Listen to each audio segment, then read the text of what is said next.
Welcome back to Newer News, or NNN. Today we have a special segment on why the Earth is in fact flat and not round.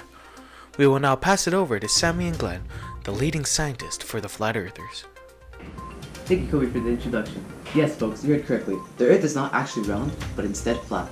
My partner and I, Glenn, are leading scientists for the Flat Earth Society, and we have gathered extensive evidence of why the Earth is instead flat and not round. For example, my two closest friends have recently passed away in a boating accident. Their boat and their bodies have disappeared, thus meaning that they either reached the edge of the Earth or they've crashed into the glacial wall. Another reason why the Earth is flat is because of the lack of visible curvature. If you look at the Chicago skyline from Grand Mere Park, Michigan, you can not see the curvature, meaning that the Earth is actually flat and not curved. We also have well-known advocates of the Flat Earth Society. One tweet from Bob, or B.O.B., said, "The cities in the background are approximately 16 miles apart. Where is the curve? Please explain this." Go Flat Earthers! B.O.B. or Bob is a rapper that rapped in his song Nothing on You featuring Bruno Mars, and B.O.B. is an advocate of the Flat Earth Society.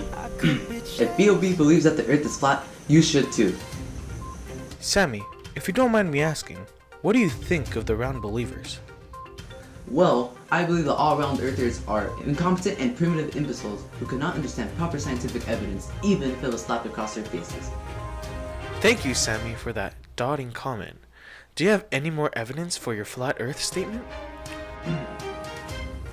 Well, Glenn, one of our most intellectual researchers, has created a quantum computer that has detected an anomalous power spike in the deuterium isotope manipulator, meaning that the world we live in is within the first and third dimensional plane. Thank you, Sammy. I will now present to everyone the calculations. As shown, it might seem like simple math, but in reality it's a very complex calculation that includes calculus and algebra.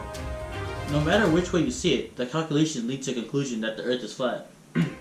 Thank you, Glenn, for that very insightful evidence. Before we leave, we'd like to show the viewers some definitive evidence that will change the minds of the most stubborn round believers. If the Earth is spherical, I wouldn't have the balance to do this, because the spherical Earth wouldn't allow me to do this.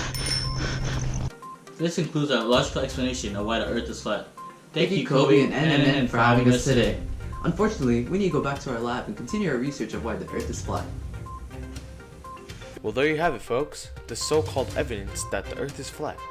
Tune in next time for the realization that the purge is fairly beneficial for human society.